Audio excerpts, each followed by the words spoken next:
So, to start off, gamification. What is that? Let me start off with a question. How many of you here have played or are familiar with video games?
Quest is like the main story, the things that are most important to you, the task that you need to go forward through.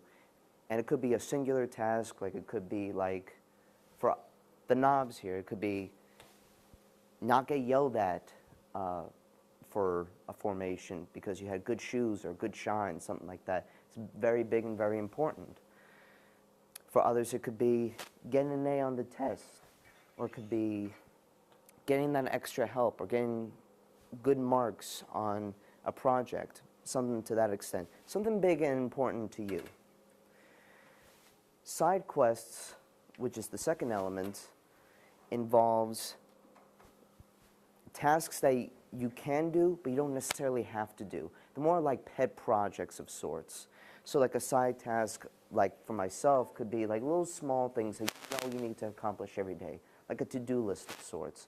For me, it'd be like check my mail, make sure I take my vitamin, take my headache medication, because I've been sick all week. It's been awful. The third element would be achievements. And achievements are feats of great challenge that you have to work at through certain obstacles in order to get to this certain achievement. Now, anyone that's known Xbox or PS4, PS3, whatever it is now, knows the whole idea of achievements. You know, you get the little blip right in the corner. It's a little trophy. Sometimes there's a little green thing at the bottom. And it says like, oh, complete the first level. Or you played the game for 900 hours. What are you doing with your life? I mean, it's an achievement. If it's in there, it's in there. And I know some of you here are completionists for that. But as far as achievement goes in real life, what is that? How does that relate? For one thing, achievements are something that you yourself are proud of. It could be graduating from high school with a high school diploma. Say you dropped out of high school. A big achievement for yourself would be get that diploma. A little bit more closer to home. Get the band of gold here at the Citadel. That's a very big achievement to get, because you had to put a lot of hard work and effort in order to get to that point. And then, bloop, band of gold. 20 points, or whatever. The last thing, the fifth element, is unlockables. And this kind of goes hand in hand with achievements in the sense that you gain certain items based on how you perform certain achievements.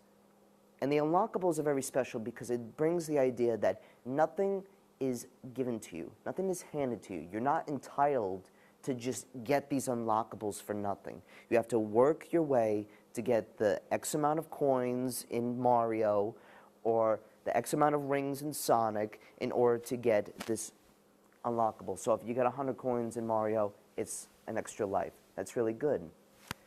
A little bit more closer to home. You have to work, go through knob year, sophomore year, junior year, senior year, get the ring, get the diploma, or it could be something a little bit smaller than that. It could be for knobs, just get through matriculation day, get through Hell Week, get to Parents Weekend.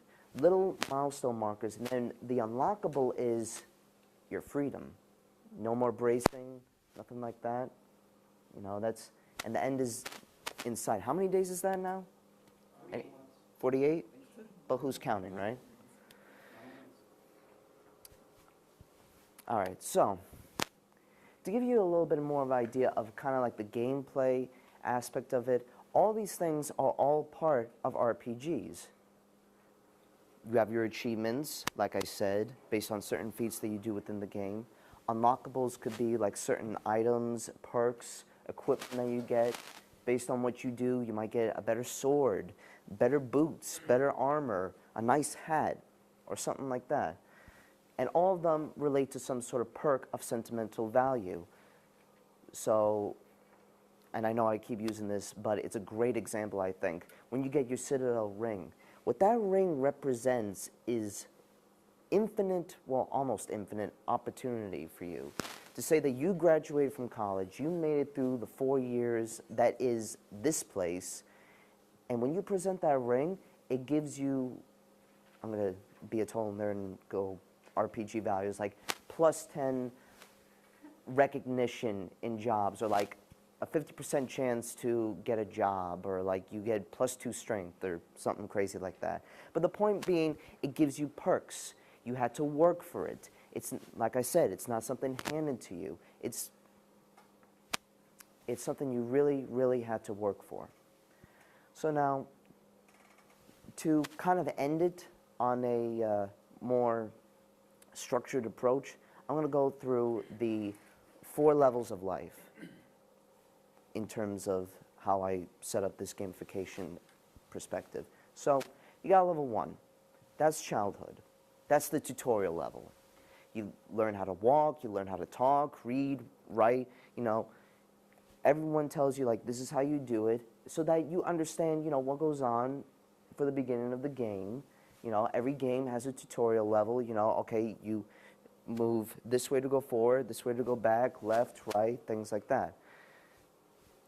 And as a child, you're presented with simple things to do, you know. Go through kindergarten, make some new friends, make sure you speak certain words correctly, making sure you write that S properly, because believe me, when I was a kid, I wrote the S backwards, and I'm sure most other people did too.